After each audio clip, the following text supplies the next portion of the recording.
पारो इलाक्षी की तरफ देखते हुए, दीदी आप तैयार नहीं हुई? काकी जी आपका कब से इंतजार कर रही है, पार्टी बस शुरू होने वाली है। इलाक्षी उन कपड़ों की तरफ देखते हुए, ठीक है तुम चलो, हम बस थोड़ी देर में तैयार होकर नीचे आते हैं। नीचे पार्टी हॉल में लगभग सारे मेहमान आ चुके थे। रणबीर जी सुनिधि के साथ सभी मेहमानों का वेलकम करने में लगे हुए थे। श्लोक अभी अपनी बर्थडे पार्टी में नहीं पहुंचा था। पारो भी बाकी नौकरों के साथ वहां सभी मेहमानों को ड्रिंक और स्नैक्स सर्व कर रही थी।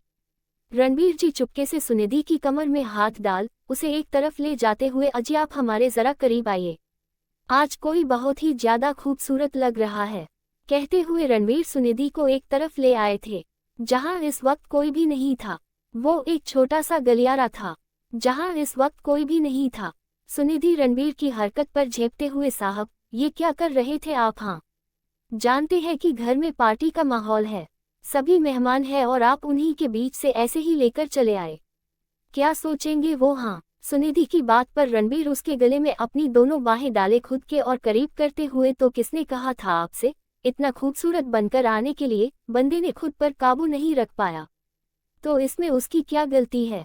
रणबीर जी सुनिधि के कान में मदहोशी से बोलते हैं, जिसे सुन सुनिधि शर्मा जाती है और अपना चेहरा रणबीर के सीने में छुपा लेती है। रणबीर भी अपनी बाहें उसके इर्द गिर्द कस देता है। उधर इलाक्षी तैयार होकर कमरे से बाहर आती है कि तभी ठीक उसी वक्त श्लोक भी अपने कमरे से बाहर आता है। और जैसे ही श्लोक कमरे से बाहर आया, उसकी नज़र ठीक अपने सामने खड़ी इलाक्षी पर पड़ी। श्लोक ने उसे देखा तो देखता ही रह गया। इलाक्षी ने ब्लैक कलर का गोल घेरदार सूट पहना हुआ था, आंखों में हल्का गहरा काजल, कानों में छोटे छोटे झुमके और होंठों पर गुलाबी रंग की लिपस्टिक। बालों को उसने पीछे से कल करके खुला छोड़ रखा था और थोड़े से बाल उसके चेहरे पर आ रहे थे, जिसमें इलाक्षी बहुत प्यारी लग रही थी। वहीं इलाक्षी भी श्लोक की तरफ देख रही थी। श्लोक ने भी ब्लैक कलर का 3 पीस सूट पहना हुआ था, करीने से बालों को सेट किए हुए, दाएं हाथ में स्मार्ट वॉच और बाएं हाथ को उसने अपने पैंट की जेब में डाला हुआ था। कुल मिलाकर श्लोक भी बहुत अच्छा लग रहा था कि तभी श्लोक अपनी नजरें फेरते हुए वहां से चला जाता है। उसके कान में ईयरबड्स लगा हुआ था जिससे वो फोन पर बात कर रहा था। इलाक्षी उसे जाते हुए देख रही थी। वो मन में कितना एटीट्यूड है इनमें, जब देखो गुस्सा इनके नाक पर चढ़ा रहता है। गुस्से वाला राक्षस। फिर इलाक्षी भी वहां से चली जाती है। वहीं पार्टी हॉल में श्लोक बड़े ही एटीट्यूड के साथ सीढ़ियों से नीचे उतर रहा था, जिसे देख वहां पर मौजूद लगभग सभी की नजरें श्लोक पर चली गई। वहां पर सभी लोग श्लोक के इस लुक और एटीट्यूड के कायल हुए जा रहे थे, खासतौर पर लड़कियां, उनकी तो नजरें ही नहीं हट रही थी श्लोक से। वहीं सुनिधि श्लोक को सीढ़ियों से उतरते देख भावुक हो जाती है, मगर फिर मुस्कुराते हुए चुपके से उसकी नज़र भी उतार लेती है, क्योंकि वो देख रही थी कि आसपास लगभग सभी की नजरें श्लोक पर ही थी। रणबीर सुनिधि के करीब आते हुए, क्या बात है मैडम, आज तो आपको अपने बेटे पर बड़ा प्यार आ रहा है। सुनिधि उनकी बात पर रणबीर की तरफ देखते हुए, आप ना मेरे बेटे से जलिए मत। और दूसरी बात साहब, आज श्लोक में हमें बिल्कुल आपकी छवि दिख रही है, जैसे बिल्कुल आप ही हो सामने। वही तेज, वही एटीट्यूड और वही गजब का आत्मविश्वास आज श्लोक में पूरा का पूरा आप दिख रहे हैं। सुनिधि की बात पर रणबीर भी हल्के से मुस्कुरा देता है और अपनी आंखों में आई हल्की नमी को तुरंत छिपा जाता है, मगर सुनिधि से छिपा नहीं पाता। लेकिन सुनिधि भी कुछ नहीं कहती, बस चुपचाप सामने देखती रहती है।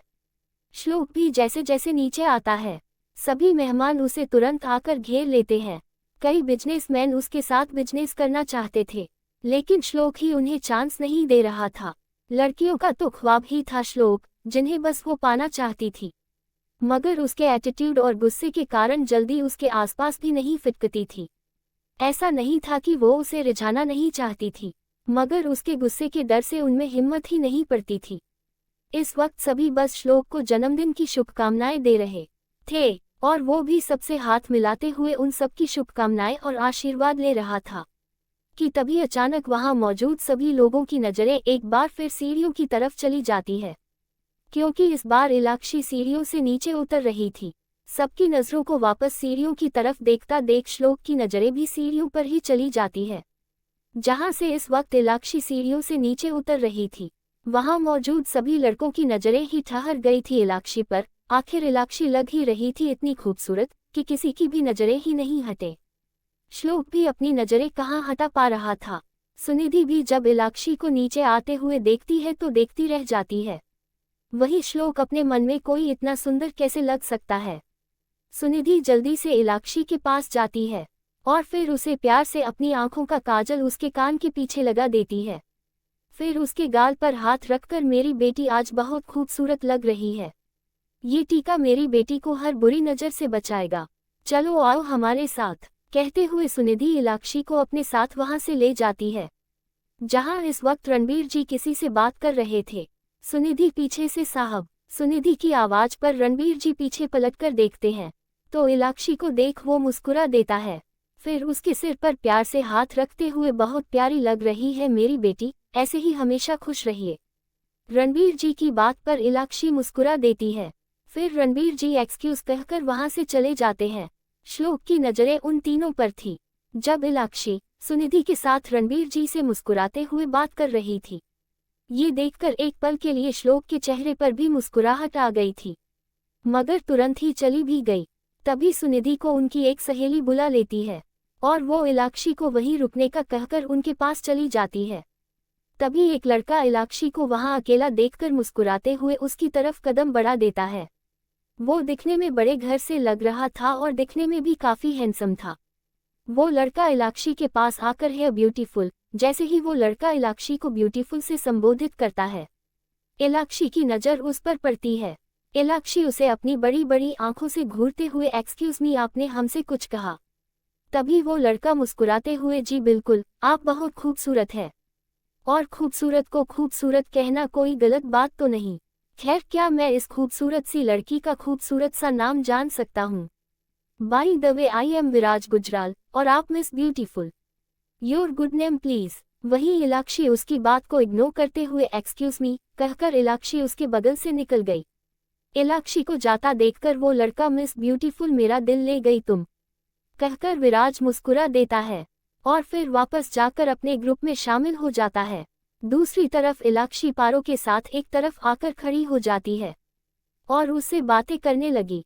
श्लोक की नजरें बार बार इलाक्षी के ऊपर जा रही थी। तभी एक लड़की बड़ी ही अदा के साथ श्लोक के पास जाकर खड़ी हो जाती है।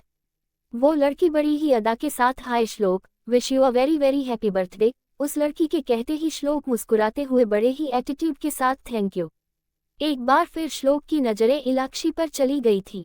वहीं वो लड़की भी मुस्कुराते हुए और बेहद करीब जाने की कोशिश करते हुए बड़ी ही कातिलाना अदा के साथ, श्लोक, I am Sunaina, Rajbir corporation की सीईओ, तुम्हारे साथ काम करना चाहती हूँ और उसके साथ साथ भी हम बहुत कुछ कर सकते हैं।